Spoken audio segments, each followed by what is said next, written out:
Okay. Better. That's better. What up, Falcons fans? What up, fans of Unintentional Grounding? It's your boy, Lieutenant Dan. Here we are today doing another show for you guys. And I got a little bit of a, I wouldn't say it's a cold, but I got a little sniffle going on. Gonna be all right. Gonna be all right. But let's get straight to it. Mythrender, Run IMC, Red Dead Reviews, Chris Robbins, Grimy Kid, or Cookie by Nature, Falcons fan DBN, Justice Whitehead. Good to see all of you guys in the chat. Good to see all of you guys in the. I guess we'll just start this way. Run IMC. Thank you so much for the donation. I really appreciate that. If you have any questions whatsoever, please throw them down. I will try to answer those first. But Run IMC with the $4.99 donation. Thank you so much. Oh my goodness. Guess we're going to start this day out this particular way. Again, if you don't want to make a donation to the channel, you don't want to use some of your own money, that is quite fine. You can just watch an ad on any of my videos. Don't skip them. But Run IMC is the man today. He is the man. So that is how we're gonna play this today. That was unexpected and right off the bat, and that just caught off guard. It always catches me off guard when you guys support this channel. Salute to you and namaste. So we got a couple of things that we've got to answer today. A couple things that I think that all Falcons fans need to answer, as well as everyone else in the NFL needs to answer. How in the world are there trade talks for Michael Bennett? And how has someone not gotten a deal done yet? Now, I get that there needs to be a sweetener, if you want to say, additive, if you want to get a little more logical, I guess. That needs to kind of bring in a team and have Seattle give up Bennett. It is rumored that the Atlanta Falcons, among a few other teams, are talking to the Seattle Seahawks as of yesterday, more like this morning, last night, really. Talking to the Seattle Seahawks, multiple teams, about the trade for Michael Bennett. And I told you guys that the bar has already been set for Michael Bennett's trade value as a 3-time Pro Bowler. The trade value for Michael Bennett's already been set with the Quinn deal going from LA to Miami. A 4th-round pick plus a switch of a few picks or an extra few picks towards the bottom end of the draft will give you Michael Bennett. It should give you Michael Bennett unless Seattle feels that they need more compensation and that their pompous looking noses are going to ask for more money. Seattle fans will come in here and go, Michael Bennett is worth every penny, so obviously we should be getting our 4th or higher. And to me, I don't think it's too much of a steal to say that we got Michael Bennett for a 4th-round pick, because a 4th-round pick is a developmental pick, somebody that can eventually become a starter on a team and can become something really, really amazing for you down the road. There's plenty of sources online to tell you that 4th-round picks are no jokes, and they will elevate their own play and make themselves a starter on your team. That's not what we're talking about today. See Freeman in the 4th round or 5th round. See Grady Jarrett in those later rounds. Ricardo Allen, and so on and so forth, on just if you're talking Falcons. And whoever, any other player on any other team with any other fan base, they can probably agree that a 4th-round pick is a lot. That's a lot. That is a lot of currency. Devondre Campbell, Justin Hardy. Yeah, see, the list goes on. Just if we're talking Falcons. If we talk about other people's teams, we're talking about plenty of guys that are out there in that 4th-round spot that really do bring a team together. So here's the deal.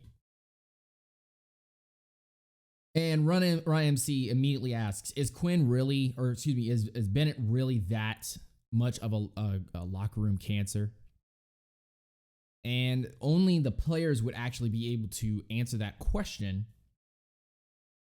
But the only reason I think the Falcons are entertaining the idea of grabbing Michael Bennett, even though, we tried to grab him a couple of years ago when Quinn was brought in here, is that I think that Dan Quinn and Michael Bennett will probably connect really well, and we're already running a similar defense to what they were running in Seattle.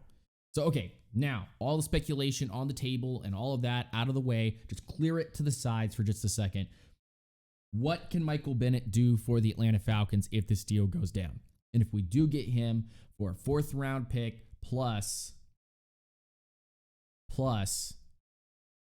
possibility of some other late-round picks, maybe a 6th or a 7th. What can Michael Bennett do for the Atlanta Falcons? Well, 2 things that Michael Bennett can do immediately when he becomes an Atlanta Falcon. Number 1, in nickel packages, he can jump to the inside. Rose Staxon, what's going on? I just saw you follow me on Twitter. Everybody give Ro a big thumbs up. Welcome him to the nest. But number 1 in nickel packages, he can jump to the inside and play defensive tackle at the 3 tech. When you have whoever we draft plus Grady Jarrett plus Vic and Tack, who will most likely be in that nickel package together as defensive ends, you can put a Michael Bennett up in that middle and go after people. Let's just pretend for a second that we haven't drafted anybody yet, that Michael Bennett is a defensive tackle, Grady Jarrett is a defensive tackle, and you put Vic and Tack on the edges. That's a lot of speed. That's a lot of quickness. That's a lot of disruptive power. So that is a lot, man. And if you're only giving up a 4th-round pick plus swapping some picks down at the bottom, which we wouldn't actually really be swapping any picks. We'd probably just be giving them our 6th rounder or our 7th rounder. Throw that in there with what you have, then go to base package. You go to your base, 43 under. And where does Michael Bennett fit in that?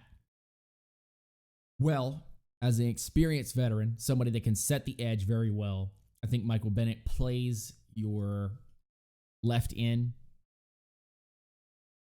He is, or well, if you're looking from the defensive point of view, if you're looking from the offensive point of view, it's a left end, but I guess defensive point of view, it's a right end. He's going to be coming off that left tackle. And then you're going to be putting a Vic or a Tack or Brooks Reed, who probably isn't leaving this team, on the opposite side, setting that edge. And then you're putting some big hog mollies in the middle with Grady Jarrett and whoever we draft. Which, speaking of, after I had already mentioned that BJ Hill and Justin Jones could be stellar as Atlanta Falcons, I'm starting to think after seeing this combine that all of you should be in the same area agreeing with me that Vita Vea, Taven Bryan, and Deron Payne are all going to be gone by the time that we pick at 26. Unless we jump high up there in the draft to go grab one of those 3 guys, they're going to be gone by the time we receive our chance to get a defensive tackle. So we'll be sitting at 26 wanting. And there will be 2 scenarios for us. Scenario number 1, we grab a player that's a little outside of the comfort zone. Somebody at the guard position. Maybe somebody at tight end. Maybe after all of the addressing things in free agency, it kind of changes the way that we think. Maybe this is a little much. I don't really want to waste a pick on a corner that high. But maybe you do grab a corner. I mean, a 1st-round corner to throw into the slot is a little ridiculous. But I guess if you have that much talent, and Mithrinder is correct, and Dimitrov has never been afraid to trade up, even if it's a little bit or a lot. I.e., look at the Julio Jones trade and remember what happened. So you could go guard, center, tackle in the 1st round. Maybe one of those Notre Dame guys falls down just a little bit because some of these defensive tackles rise up. No pun intended. Maybe there's a change, a little bit of a slip here when some players in free agency get brought into different teams. Maybe there's a change in priorities with so much money going around.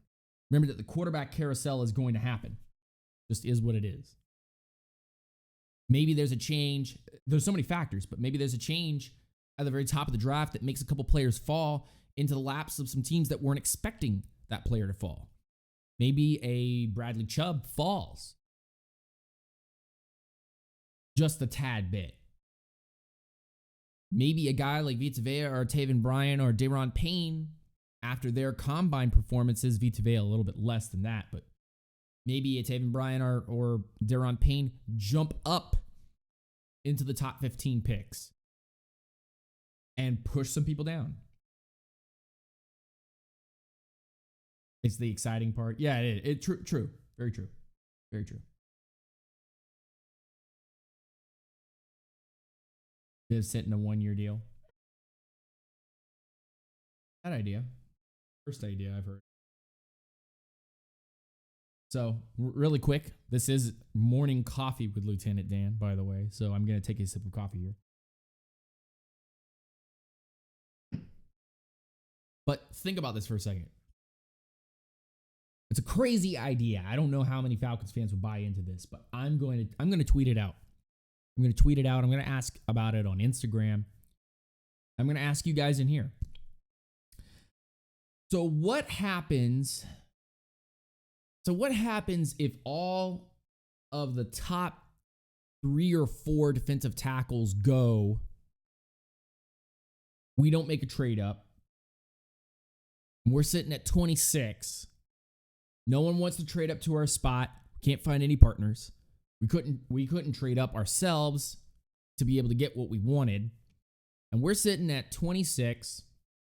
Most of the better guards have gone. The Hernandezes and the Wins of the world. You've seen the other tackles go. You've seen the Vita Veas, the Taven Bryans, the Deron Paynes have gone. You don't really want to throw yourself at a wide receiver or a tight end. You definitely don't need a running back. Going to address fullback most likely in free agency, so there's no need there. There's definitely no need to go grab a quarterback this high if we're going to sign Matt Ryan to a 4 or 5 year deal per the talking heads at different lettered networks. And so now you look back at the defensive side. Would you really draft a corner in the first round? Do you need a safety, literally a backup safety to Ricardo Allen? I think the deal is going to get done with Ricardo Allen at this point. We're looking at it. So you're looking at a backup safety, not even a starter, backup. You don't know how many deals. We're living in a realm of possibilities here when we're making this discussion. So what if all of that has happened? All your best defensive tackles have gone. There's no real reason to go for wide receiver, running back, corner, safety. You're looking at the linebacker class and you're going, I saw most of the good guys kind of go, and now we get second tier guys. Nothing wrong with that. Nothing wrong with second tier defensive tackles. Don't really need to go after a defensive end if this Michael Bennett trade does go down, because that's the replacement for Claiborne, basically. So you're sitting here. What do? I see some people talking about offensive guard. I see some people talking about Michael Phillips. Or, excuse me, the other Phillips. Maybe I'm wrong. Harrison Phillips. Talking about, there are some guys there to grab. But what if you're sitting at 26 and nobody wants to trade up?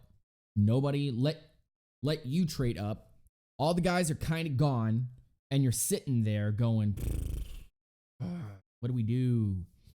What do we do?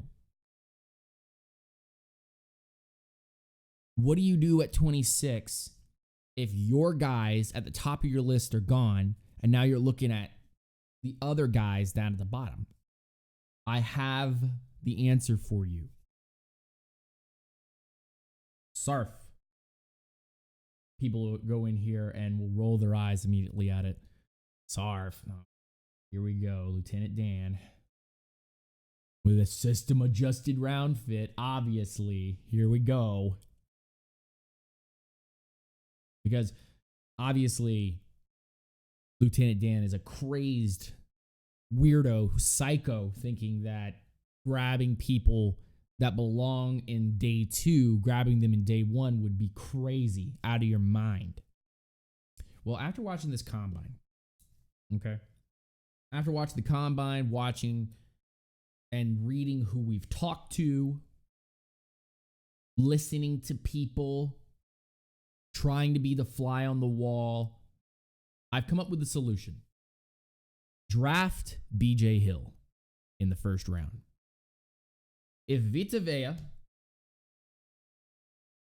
Deron Payne, Taven Bryan have all been drafted, and you're looking for a plug-and-play guy in the first round that's going to be nasty,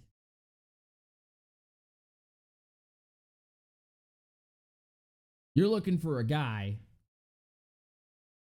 that's going to play Dan Quinn in Atlanta Falcons football.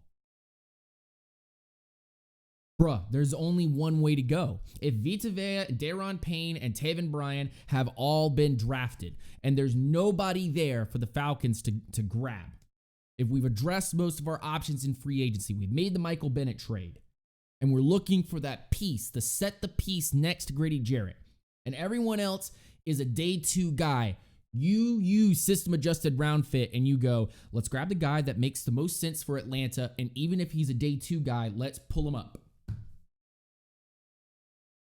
Let's pull him up. We did that with Keanu Neal. We did that with Deion Jones.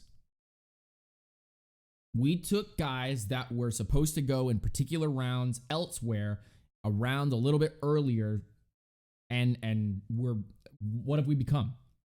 We've become great. We've become really, really good on defense because of that. We have a lot of shining stars because of that.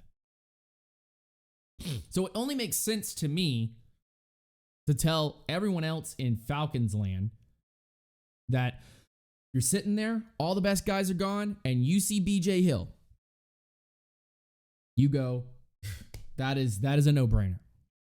Pull him out of most likely the second round. He's going to go in the second round. Grab him, pull him into the first round at pick 26. That ain't very far, guys. 26 to 32 ain't a very, like, that's not a very far distance from the first round to the second round. Just isn't. And you scare everyone else who may have had him on the draft board at a particular space. You scare everyone else by going, he's athletic, he had a good combine, he plays our type of football, and we're going to draft him to put him next to Grady Jarrett. And now other teams have to reshuffle their draft boards,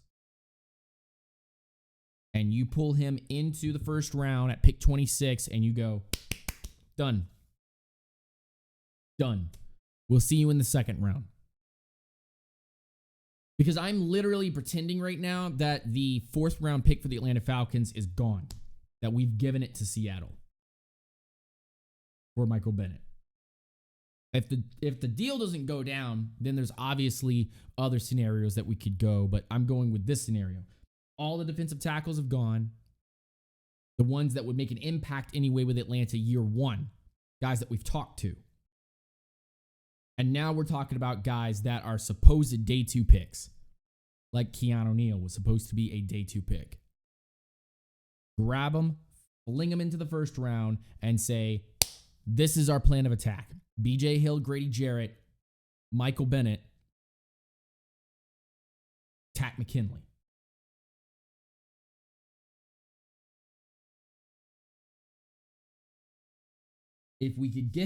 If somehow highway robbery occurred and we were able to get Michael Bennett for a 6th round pick, I would just laugh and go, okay, here you go, Seattle. Here's your 6th round pick. We don't have a 5th or 6th this year. Oh boy. Oh well. But at least we have, picks 4 through 1 through 4. So go ahead. Don't be scared to reach out and go, look, in these mock drafts that we're doing and in other places, why not go grab BJ Hill? He had a very successful combine. His tape proves that he is a baller, man with an attitude. And then in round 2, 3, maybe, probably 3, why not double up? Why not double up and go grab his running mate in Justin Jones? I know that's a dream scenario. I know people will go, well, that will never happen. But if the Falcons are intent on getting guys that flow with the system that they already have, why not go grab BJ Hill in round 1 if everybody else has been taken? And then in round 2, go grab yourself a Justin Jones, where he's supposed to be going. Justin Jones and BJ Hill are supposed to be going within the same round, if not a round or 2 apart. So if you take BJ Hill in round 1, and then you get to pick 26 in round 2, not 26, it's much higher number than that, obviously. But you go grab a guy in Justin Jones in the second round, you double dip. I think a lot of people are going to get upset about that as Falcons fans, that they don't want to tune in and hear that. But if we don't sign Courtney Upshaw, if we don't get Reuben back, and we're letting Dontari Poe test free agency and allowing him to go out and do his thing, then who do we have left if we got rid of Derek Shelby as well? Just Grady Jarrett. And then whoever we had on the practice squad. The Ivy kid from Florida. Very interesting prospect. but I haven't seen anything out of him yet. He looked dominant in 2015? It's 2018, folks. Or 2016 when he got drafted. Why not double dip? I'm not forgetting Jack Crawford. Jack Crawford is a defensive end. He can kick a little bit inside and he can kick a little bit outside, but he's going to be there in the base packages. I'm thinking about both packages. I'm thinking about both packages. If I double dip at defensive tackle, and Jack Crawford is probably going to be playing defensive end a lot, setting an edge in base package. I'm not probably playing him in too much nickel. And immediately people are gonna, he's a nickel defensive tackle. Yeah, and he's a base package defensive end. But if in my nickel package I'm putting out Justin Jones or BJ Hill, and then when they're extremely tired, bringing in Jack Crawford or bringing in whoever we pick up in free agency to kind of back that up. If I've double dipped there, then I don't have to worry. And I can get both of these guys trained up because I believe in my coaching staff more than I believe in a lot of other coaching staffs that don't train their guys. But putting BJ Hill and Justin Jones together, guys that know each other, just like all the other Falcons teammates who have previously played together. Duke Riley and Deion Jones, Hageman and Campbell at one point, Vic Beasley and Grady Jarrett, having familiarity with each other is another part of the Falcons draft prospect and potential. Their process is to bring in guys that are familiar with each other so that they can play and ball out and not be worried. So grabbing a Justin Jones and BJ Hill and then thinking about all the other things that need to go down helps you prepare for the future. Like I said, this is the most important Atlanta Falcons draft in years. And probably the one that defines where Dan Quinn and this Atlanta Falcons team led under Dan Quinn since 2015, where they go, where people put them in the echelon of Atlanta Falcons teams or coaching dynasties. Our Mike Smith years and our Dan Quinn years. So remember this when we get into this free agency coming up in about a week and change. That whether we take Michael Bennett or we go elsewhere, whether or not we grab a few little pieces on offense to make sure that we run more efficiently and leave the draft completely up to the defensive side of the ball, which is usually how we do things. So I'm not too worried about that particular hot take.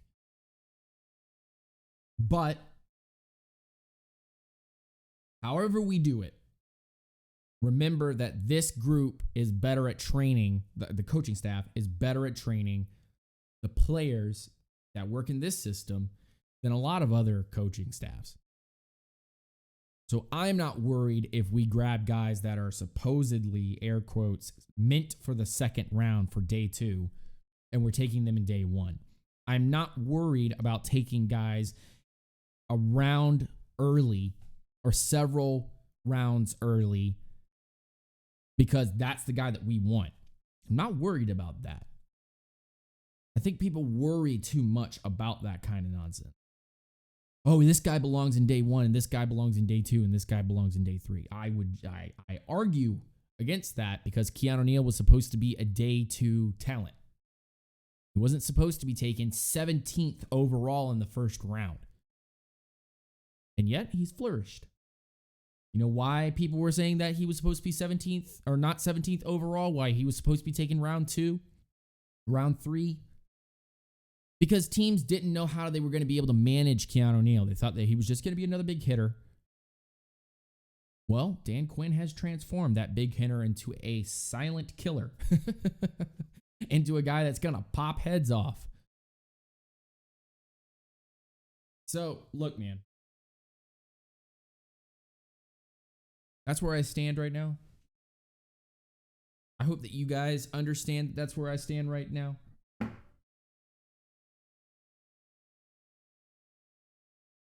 Take a sip of that coffee. But good morning to everybody in here. Good morning. Hope everybody's having a wonderful day. Now, there is this discussion that actually Run IMC has just put up, which is, dude, how about Shaquem Griffin out of my hometown right now? I live here in Orlando. Damn near jumped out of my seat watching his first 40-yard dash yesterday. But did you, real quick, did you watch his tape? Don't be like MJD and go, well, he jumped out, he balled.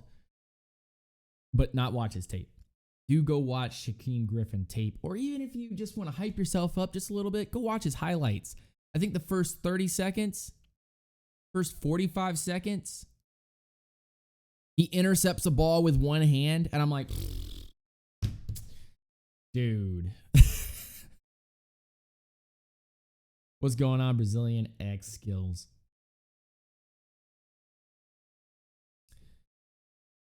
Seeing this kid with one hand go say his personal best in bench rep was 9 reps, and he wanted to get it up to 11, but he got to 20. And then people going, well, he was like a round 6, round 5 pick, but now he's like a round 4, round 3 pick, is a testament to going out into the combine or going out to your pro days or just balling out on tape, whether you have a disability or not, and just out there, just beasting it and impressing scouts. That's why the combine is important. I don't take a heck load of, I don't know what the real word for this is. I don't take a lot of stock. I don't take a lot of stock into the combine because like a 40 time, the 10-yard run is more important for me for particular positions, and so on and so forth with any of these drills, is that somebody can really ball out in a practice. Allen Iverson said it best when we talk about practice. Talk about practice. That's what the combine is. It's just practice. But when you're in the game, when you're on pads, when you're showing that speed in pads, that's more important to me. Anthony Wright, going on. David right here. There's a young kid that impressed me at the combine. Callaway, wide receiver from Florida. He ran a 4.44 and a 4.41. So he's a 4.4 runner or a 4.5 runner, depending on how they kind of mark that in the 40 on Saturday. Our wide receiver 3 and returner position. That is tough. That is tough because I don't usually look at wide receivers until a week or two after the combine.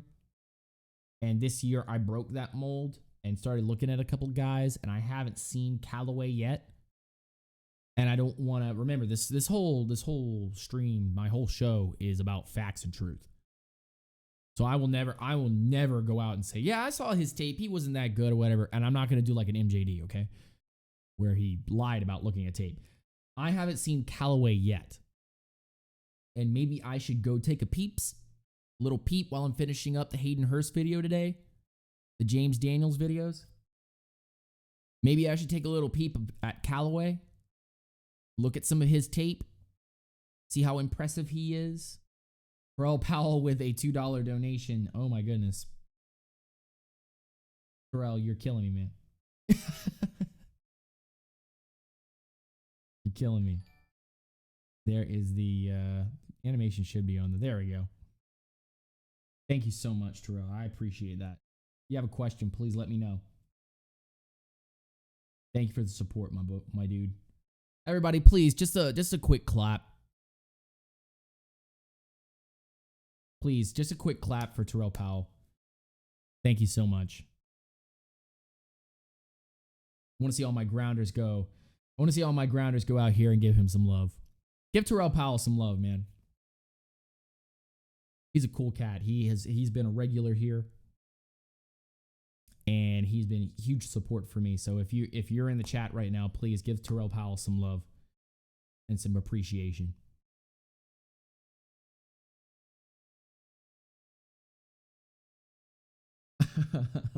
PSN. Goodness. So where are we sitting right now? Where are we sitting in the draft process? I haven't heard any more news or notes come out for the Atlanta Falcons other than obviously the Bennett talk and stuff. We've talked about that for a little bit. We talked about the possibility. Simona Rivers. What's up? How's it going? Thank you for joining the chat. We've seen the possibility of, we've talked about the possibility of BJ Hill going in the first round to the Atlanta Falcons and then grabbing Justin Jones a little bit later. I don't know how much later we would talk about later being, but that is what it is. Today, all the DBs were out there doing some things. I saw Quinn and Dimitrov just watching on. So they're definitely looking at a couple guys. Kevin Knight, my Falcoholic rival, if you want to call that. Kevin Knight from the Falcoholic was talking about a guy that I talked about with you guys before anyone else mentioned him. Was the kid out of Dubuque. The DB out of Dubuque. Ran a pretty good 40 today. Very interesting little prospect. 6'1", got that height. Might go somewhere in the 5th to 6th round. Maybe even go undrafted because of being small school status and not taking on a lot of talent.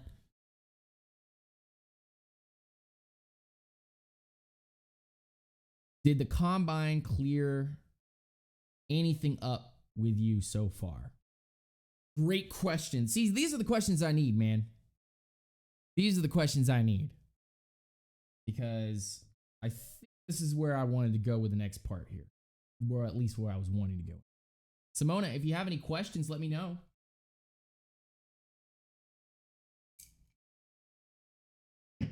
It cleared two things up for me. Number one, that anybody hating on the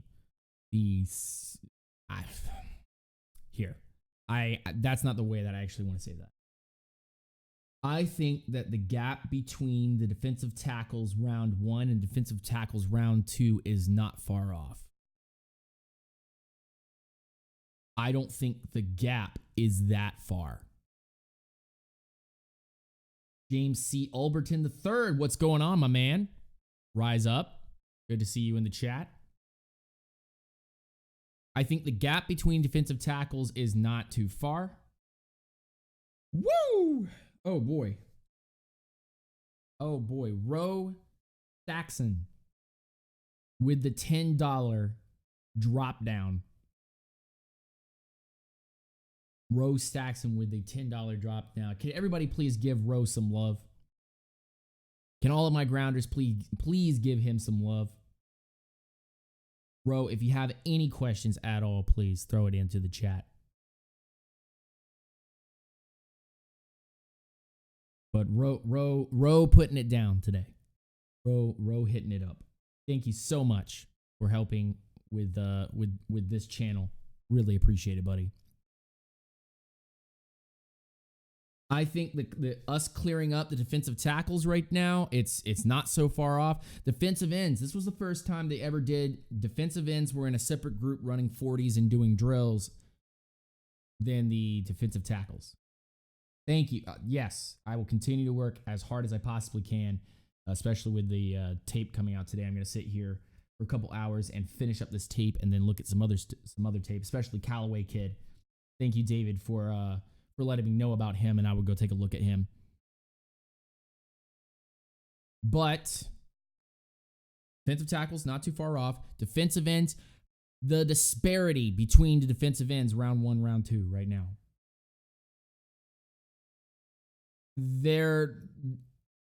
In any other draft, this would be a very poor defensive end edge class. If we were to take this class and we were to put it up against any other class, it would be poor. But time out, time right out. Everybody sit on the bench for a second, warm your hands up and look. Look right at me.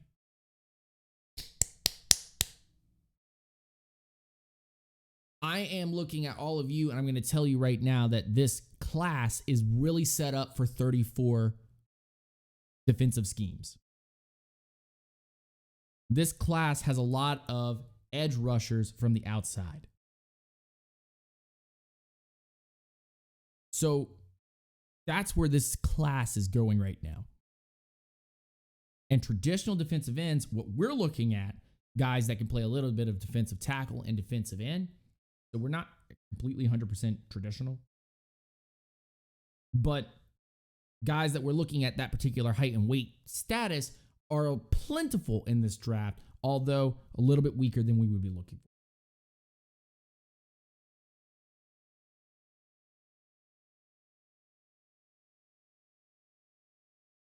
Simona says, just watching from my laptop, Terrell Powell is my fiance. That is just too sweet. That is too sweet. And we're both Falcons fans. Rise up. Thank you so much for the support. Both of you. Both of you, thank you for the support. We have a couple in here, Falcons fans, and they're supporting Unintentional Grounding. And they're supporting everything that we're doing here. Please give them a shout out if you can. I'd really appreciate that. Give Simona and Terrell, give them a little bit of support. Give them a little bit of thanks. Falcons fan couples. I don't see them often. I don't see Falcons fans couples often. When I do, I have to give them a high five. I saw I was in Disney yesterday with my fiance, excuse me, my wife. Fiance, get out of here. Simona, you have me going back to the days. No, but seriously, I was with my wife yesterday in Disney. Saw 2 Clemson fans and a Falcons fan walk into the same ride that we were going to walk into. And I had to give them high fives. Although the Clemson fans were also Carolina Panther fans. So like the high five was like, ooh. Like, yeah, Clemson, all right. But, Carolina Panther fans. Charles, bro, what's going on, man? But then the Falcons fan, I gave a high five and I was like, yeah, that's what's up. Although that lady did have a Georgia Bulldogs hat on, so I was like still like cringy a little bit. I can't win. Nobody can be a Clemson Tiger fan and a Falcons fan at the same time. Where are y'all at? You're hiding in the trees somewhere, in the bushes. I know it. Where are those people and why aren't they subbing to my channel? I got so many Georgia Bulldogs fans in here. I got so many Falcons fans in here. Where are my Clemson fans at? No, but seriously, disparity between defensive tackles is not that far. And then defensive ends this year, I think we have prime defensive ends that work in the interior and exterior. There are some guys that we will have to work with. Chad Thomas, I've been banging the table. He did not look impressive. Not impressive during the combine. That's pretty sad. See me in Mactown.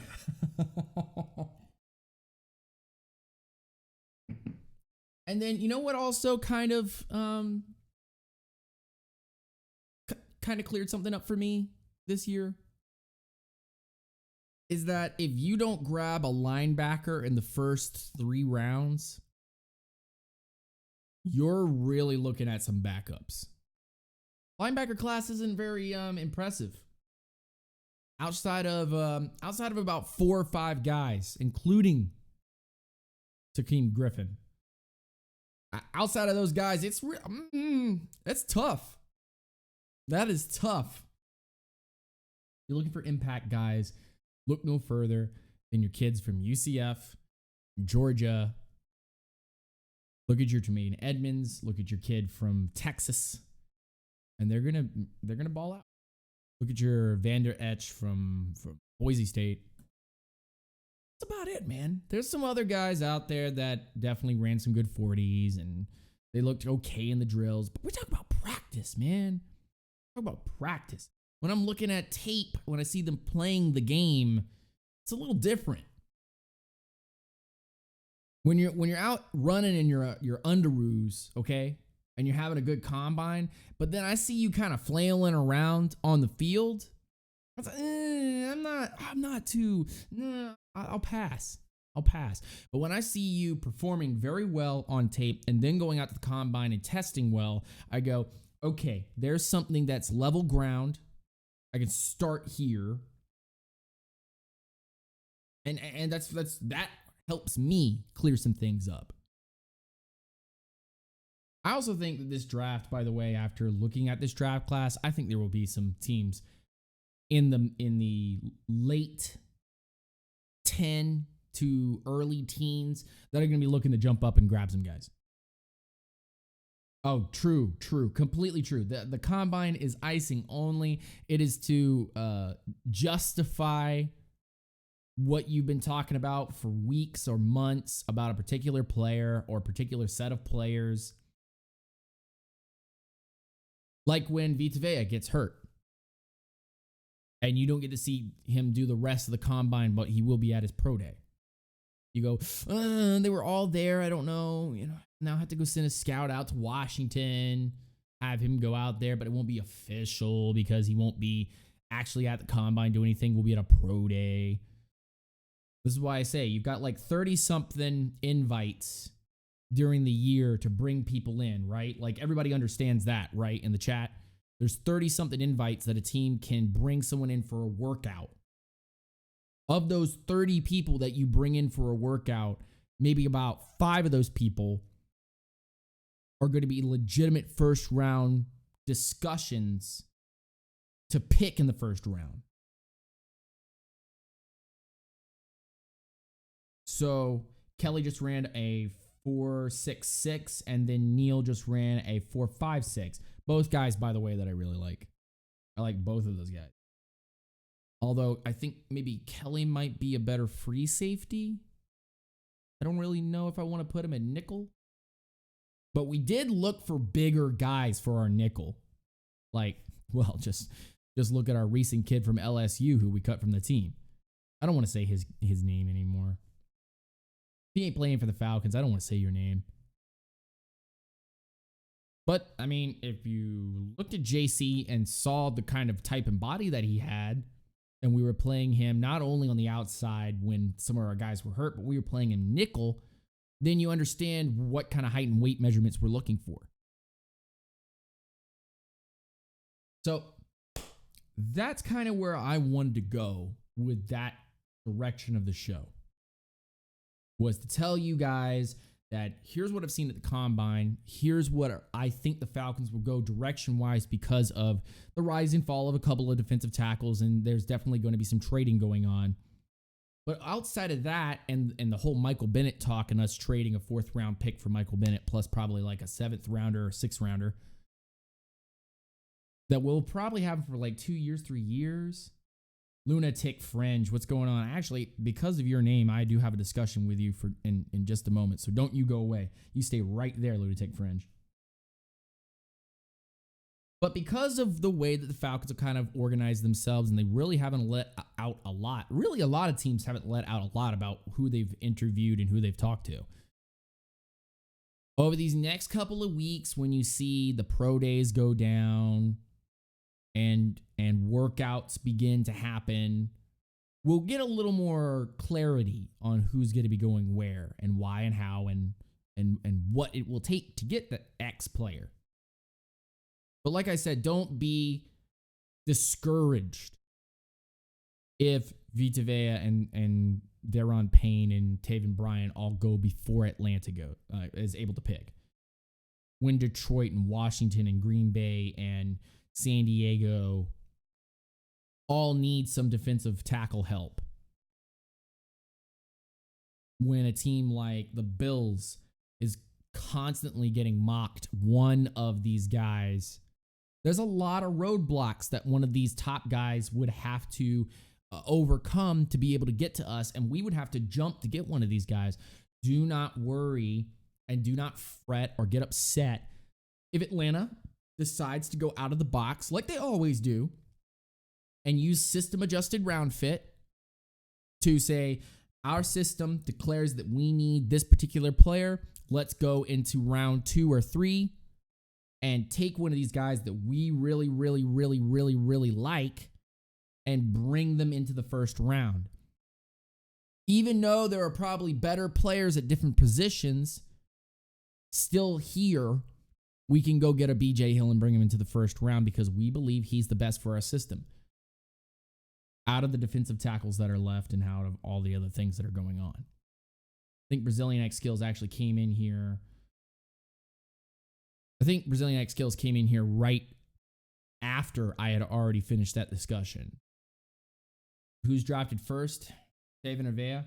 You know, because of him not performing at the combine, there will be questions that are unanswered until his pro day. So very, very microscopic look at Vita Vea will be happening at his pro day.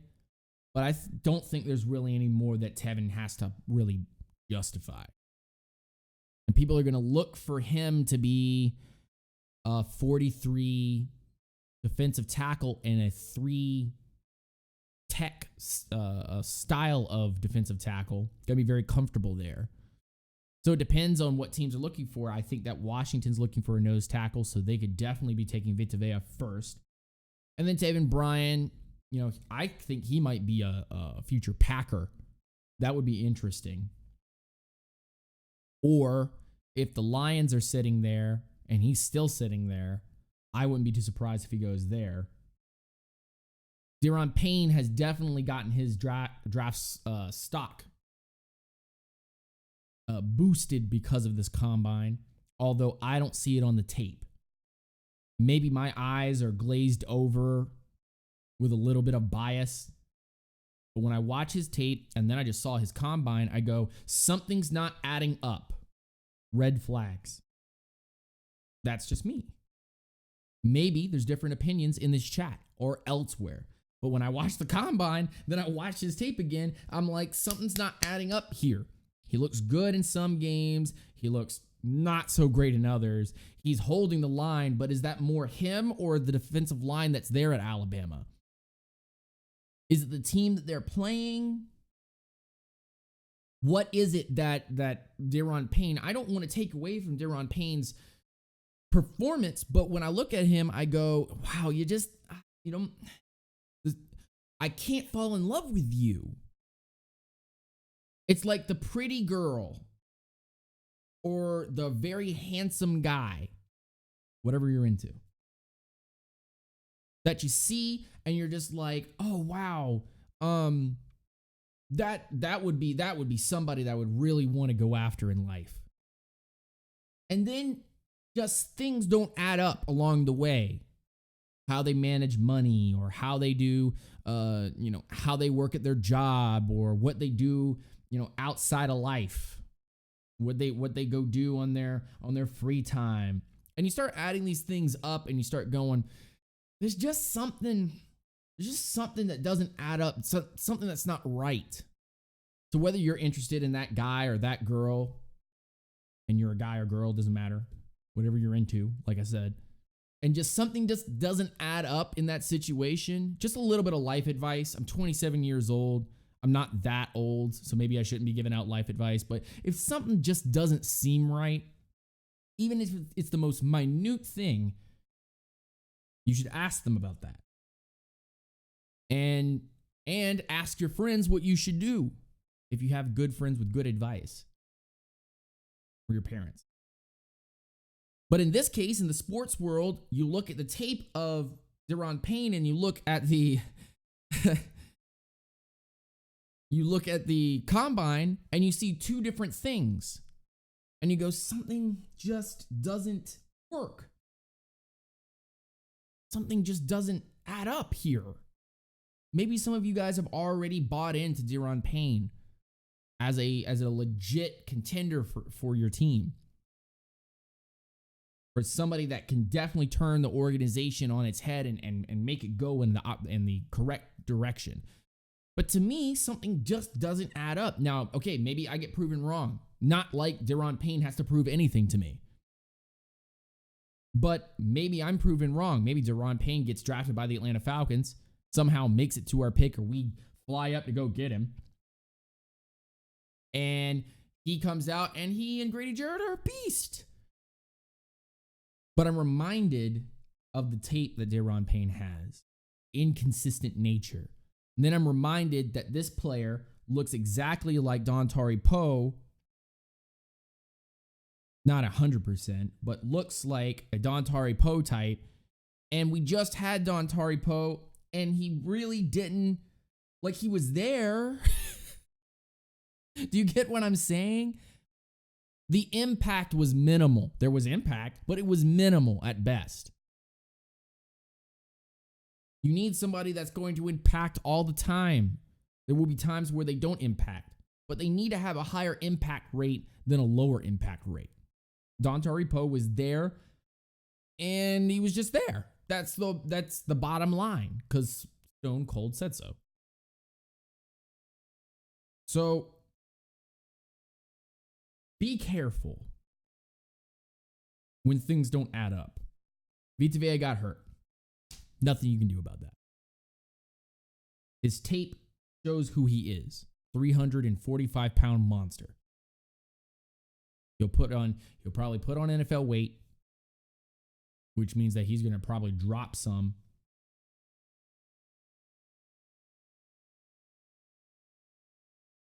And he'll put on muscle.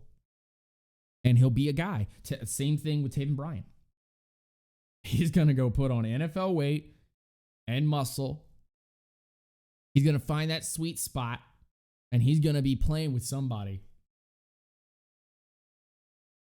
Man, okay, and let me just state this, that if Atlanta somehow got a deal with the Cleveland Browns where Cleveland jumped up back into the first round and they give us their 2 second-round picks, I would squee everywhere. I'd be like, ew, man.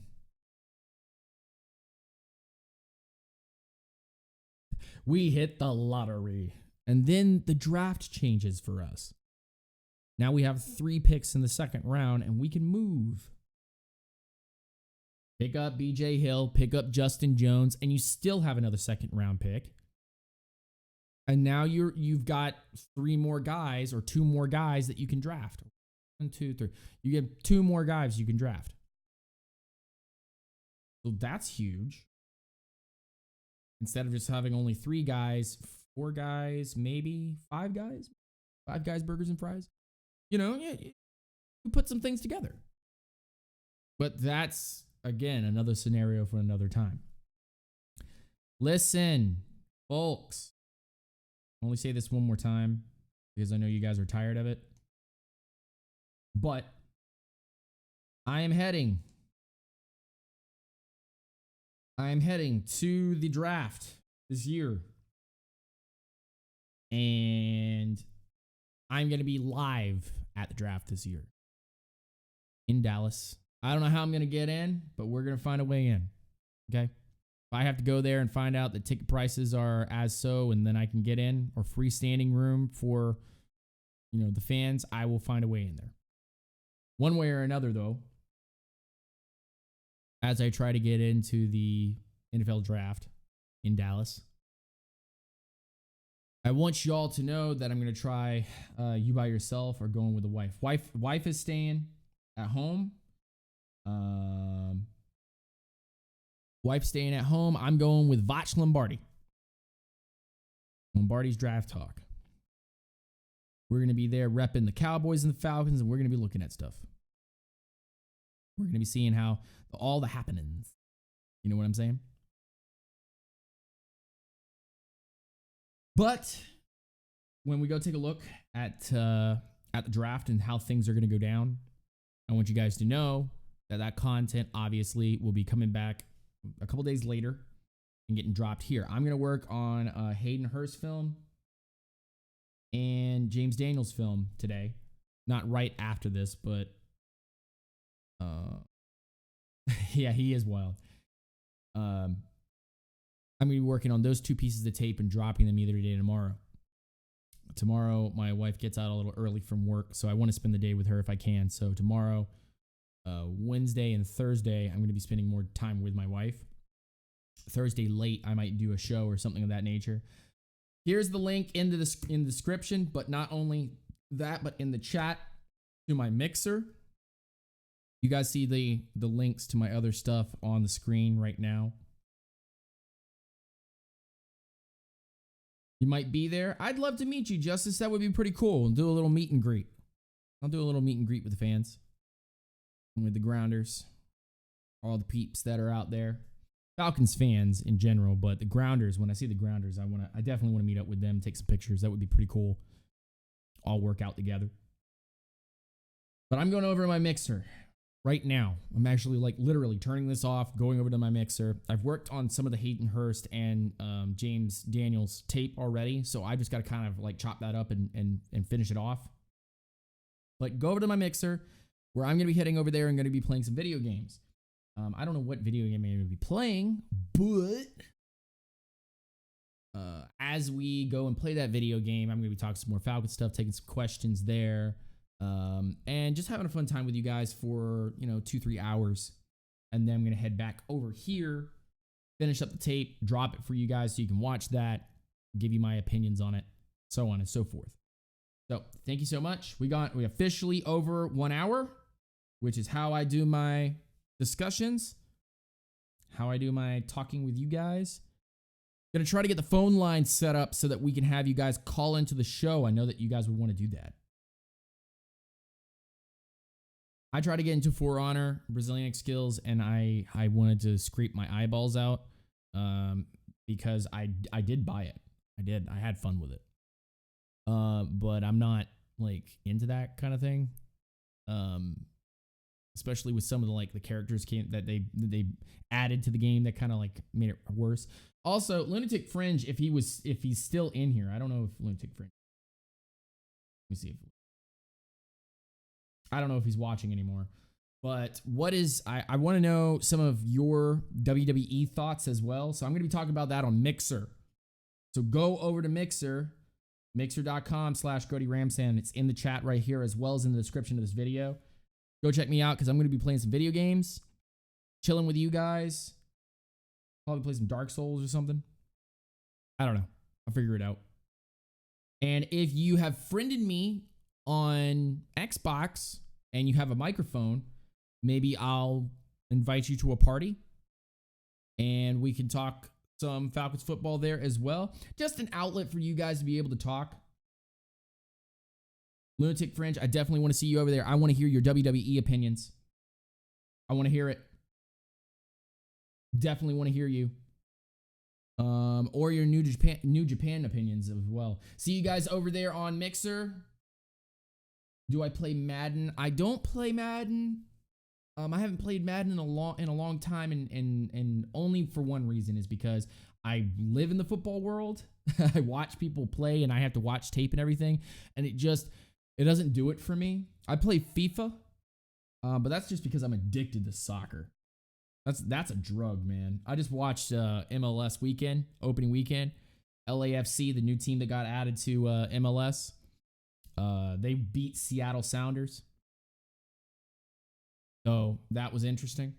And then I watched Atlanta get thumped by the Houston Dynamo. You guys probably saw that stream where I was a little drunk. And as well as at Orlando, here in Orlando, we had a 1-1 draw with DC United. So that was really cool too. We were down to 10 men. They red carded one of our guys for hitting them in the back of the neck with an arm. Red carded one of our guys. VAR is so dumb. VAR. It's good and it's bad. And when it works for you, it's great. And when it doesn't work for you, it's just like challenges in football. It's just so dumb. Sometimes it's dumb. Just wish they would just play the game. But sometimes those challenges come up clutch for us, right? So I'll go see you guys on Mixer right now. As I say on my stream all the time, at the end of my stream, you're listening to nothing but the facts and the truth. That's all I do on here. And if I don't have facts or truth, I don't say it. I don't report it. I don't say it. So I will see you guys over at Mixer. Thank you so much for tuning in. Thank you for all the donations. Very quickly, I want to throw out the peeps that donated today. And I want to make sure that I get everything right. So just let me pull that up really quick. I have that already kind of assigned. So here we go. Take 1 second to load. So dumb. So dumb that it takes so long to load up. But here we go. Super chat. There we go. Cool. Want to Ro Stackson, Terrell Powell, and Run IMC. Thank you so much for your donations today. I really appreciate that. Thank you for helping continue to make this channel better. It's your home. And I also want to thank all of my Patreons that are out there. Thank you so much. It looks as though... Look at that. Patreon months ago. It looks as though... What was I going to say? Oh, I lost it. Maybe I'll say it on Mixer. I'll see you guys on Mixer. Thank you so much, guys. We're gonna go play some video games and chill out with you guys again for the rest of the day. And then I'll drop some tape for you, because that is actually what this whole channel is about, right? So peace out, grease out. Have a wonderful day, guys. And if I see you on Mixer, then I'll give you a shout out over there. Peace.